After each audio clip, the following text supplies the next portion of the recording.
Hey, what's good everyone, and welcome back to another episode of ETFs Explained. If you're new to the channel, my name is Jordan and I'm the mind behind MakeMoreCapital, the financial education brand that aims to make the world a little bit more financially literate. And today we're going to look at two precious metals ETFs, the iShares Gold Bullion ETF Hedge to the Canadian dollar and the iShares Silver Bullion ETF Hedge to the Canadian dollar. Now, they do have two ETFs. There's the one that is hedged to the Canadian dollar, and there's also the one that is unhedged, which comes at a little bit more of an expensive price. However, because you are taking on more risk by buying unhedged to the Canadian dollar, it has seen some more significant growth, and we see the same for SVR, and SVR unhedged is up 35% compared to 29%. Nonetheless, I'm going to give you a walkthrough on what an inflation hedge is and why you should consider just these ETFs to keep on your watch list or just to know of them, because when a lot of money gets printed, the threat of inflation is always present, and if that does come over time, inflation hedges are a great way for you to reduce your risk. And gold and silver have been precious metals that people have been buying historically all time, and I'll get to that. Anyways, if you wanted to check out the last video on any cannabis ETFs, there is a link in the description. And if you do enjoy this video at any point going through, please make sure that you hit the like button, give a thumbs up. It really helps my channel. And lastly, if you have yet to open your self-directed tax-free savings account with Questrade, there is a link below in the description. You can use that affiliate link, and you get a bit of money to trade with for doing so. That being, and of course, feel free to reach out to me. I would be happy to guide you through, help you navigate and educate you about the platform, because that's what I'm here for. Nonetheless, we're going to jump in. And so what I was saying before is an inflation hedge. You may have heard of people talking about the price of gold hitting an all-time high of 2,000, or Warren Buffett buying shares in gold.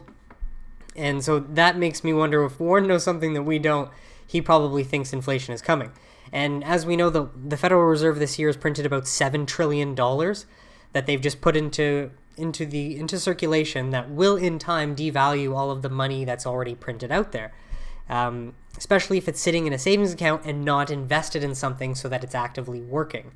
So nonetheless, an inflation hedge, so if inflation does come, and by the way, inflation is when the cost of goods go up over time. So it's like if last year you bought a coffee for $1.60 and now that same coffee costs $1.80. Chances are by next year it'll go up to $2. The slow price increase over time is usually very gradual at only 2%. But in the 80s, the U.S. saw inflation rates of almost 15-20%. So imagine going to buy a loaf of bread for $8, right? Or for $5, or for something like that. It would be crazy. So an inflation hedge is an investment that is considered to protect the decreased purchasing power of a currency that results from the loss of its value due to rising prices, either macroeconomically or due to inflation. So this involves investing in an asset that is expected to maintain or increase its value over a specified period of time. And alternatively, the hedge could involve taking a higher position in assets which may decrease in value less rapidly than the value of the currency. So the idea would just be that you don't actually get to buy gold and hold it in your hands or anything like that. However, you're buying shares in an ETF that gives you the right to own gold that is locked up somewhere in a vault of some sort like that.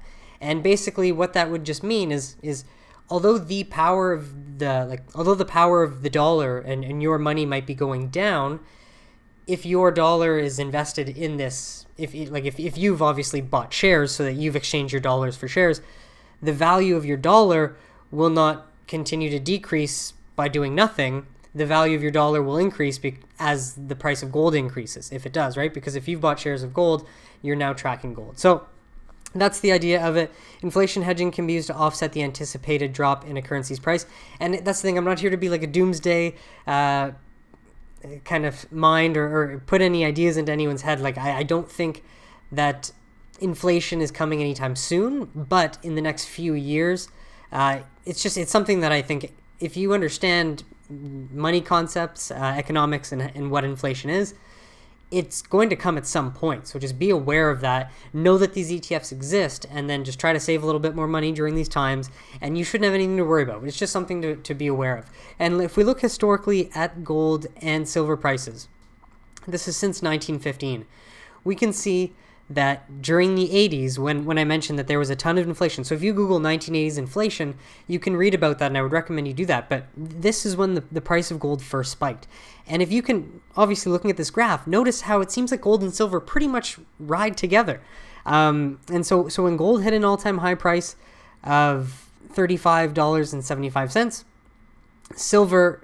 when gold hit an all-time of $660, silver hit an all-time high of $19.10. And obviously the price of gold is much higher than that of silver, but they do seem to correlate when they rise and go up. So this was in the 80s, came back down slowly, and then as into the 90s, the price rose with obviously the expansion and into the Great Recession.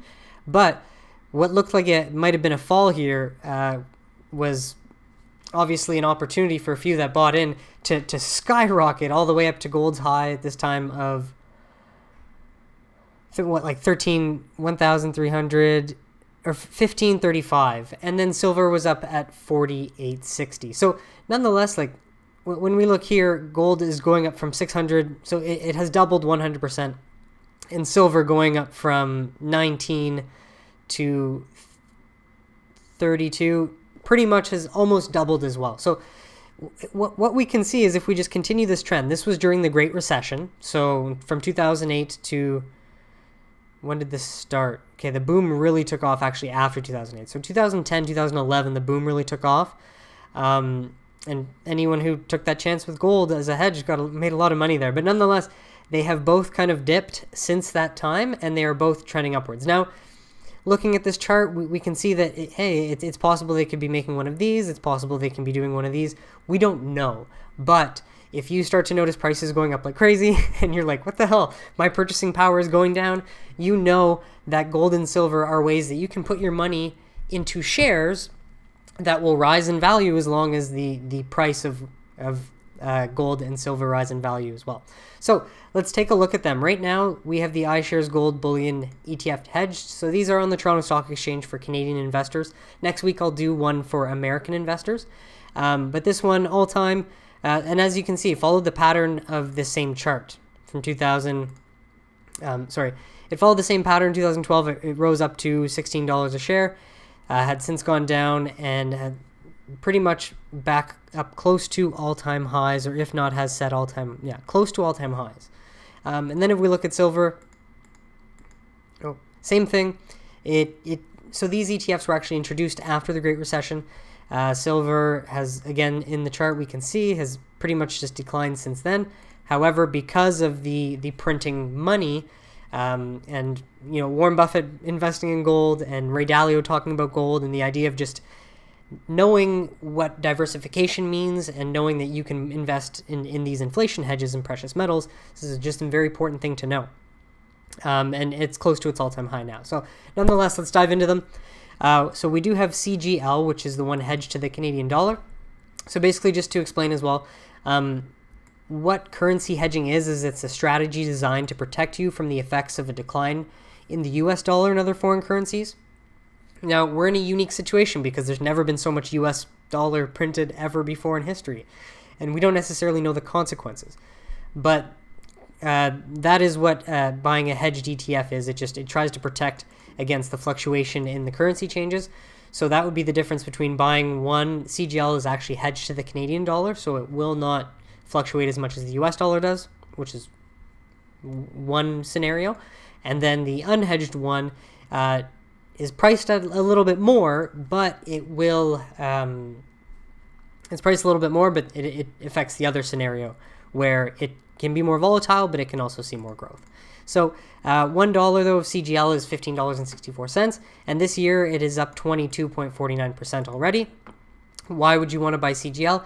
Targeted exposure to the price of gold that is hedged to the Canadian dollar. It's convenient, cost-effective exposure to physical gold bullion, and it can be used to help diversify your portfolio and help protect against inflation. So this is why it's made. So once you understand how inflation can really affect, currency that's especially sitting in your checking account, and if in time inflation does come and you see it happen in real time, that's when you're like, okay, got to get into one of these ETFs to just roll with the price of gold and silver going up. And it seeks to replicate the gold bullion, less fees and expenses. So if we look at it all time since inception, which was, let's take a look, 2009, it has returned 4.99. Now, again, it is not, I don't think it pays any dividends either. So it doesn't pay dividends, and it is just through capital appreciation. So again, you're just exchanging your money for the growth of this asset, or the change in value of this asset over time. But in the last 5 years, you'd be up 10%. Last 3 years, you'd be up 12. Last year, you'd be up 26. People have been watching, people have been paying attention, and that is why people are buying in more. And some key facts about it: it does trade on the Toronto Stock Exchange. How many tons of gold in trust? 12.68 tons. It seems like a lot. Don't know much about gold. Number of holdings, 1. It's just solid gold. So again, unfortunately, you don't get to touch it or hold it, but it is the right to you get the ownership to gold somewhere locked up in a vault. It's kind of fun, kind of cool. Number of 1, the one holding, it is technically a commodity as opposed to equity, where investing in stocks are equities because they're pieces of companies. 64 million outstanding shares. And it is eligible for the DRIP, which is great, and in eligible plans, so the tax-free savings account, you can use that. Distribution frequency is annual. Doesn't seem to have any sort of plan set up, though. So the other thing is that the fee is slightly higher than S&P 500 ETFs or ETFs tracking a more diverse area, but 0.55%. So it's a little on the high side, but again, with the growth that it's getting, it seems absolutely worth it if you can get in at the right time and ride that wave. And it's just invested in gold, 102.9%. So I'm not going to run through the unhedged one as well. I'll do it briefly, quickly. It's up 6.11%. Again, very similar to the other one, but I just wanted to include both of them. So it's CGL and CGL.C. But let's just take a look at the silver bullion and jump over. So why would you get silver? Again, I mean, not to say that any is better than the other. They're both precious metals that people have invested in throughout time, so they're worth considering. One thing I want to mention about solar is that from what I've been learning about renewable energy, solar is actually quite an important ingredient in the making of PV solar panels, I think, or ultravoltaic. Anyways, one of the type of solar panels, silver is an important part of that process. So that's one thing to consider as well. The prices may go up over time as more of that's used, but of course, as you get used to doing something more and more, the price usually goes down.